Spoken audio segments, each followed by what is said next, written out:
ఈ ఫోటో చూడండి, ఇందులో ఏం రాసిందో చెప్పండి.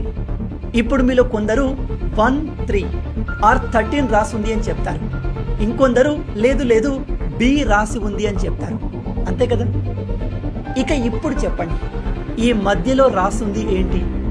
ఇప్పుడు ఎటువంటి డౌట్ లేకుండా ప్రతి ఒక్కరూ మధ్యలో ఉంది బి అని చెప్తారు. అలా ఎందుకో తెలుసా?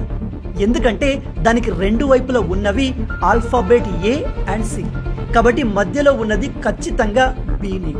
సేమ్ ఇదే రూల్ మన లైఫ్లో కూడా అప్లికేబుల్ అవుతుంది. నువ్వు 3 తాగుబోతులతో ఉన్నావే అనుకో, 4వ తాగుబోతు నువ్వే అవుతావు. 3 లూజర్స్తో ఉంటే 4వ లూజర్వి అవుతావు. అదే నువ్వు 3 బిజినెస్ మ్యాన్లతో ఉన్నావే అనుకో, 4వ బిజినెస్ మ్యాన్ నువ్వే అవుతావు. 3 ఇంటెలిజెంట్ పీపుల్తో ఉంటే 4వ ఇంటెలిజెంట్ పర్సన్గా మారుతావు. మోరల్ ఆఫ్ ది స్టోరీ ఏంటంటే, your circle is really important. నువ్వు ఎవరితో ఉంటున్నావు, ఎవరితో తిరుగుతున్నావు అనేది చాలా ఇంపార్టెంట్. అదే నువ్వు ఎలాంటోడివి, నీ లైఫ్ ఎలా ఉండబోతుందో డిసైడ్ చేస్తుంది.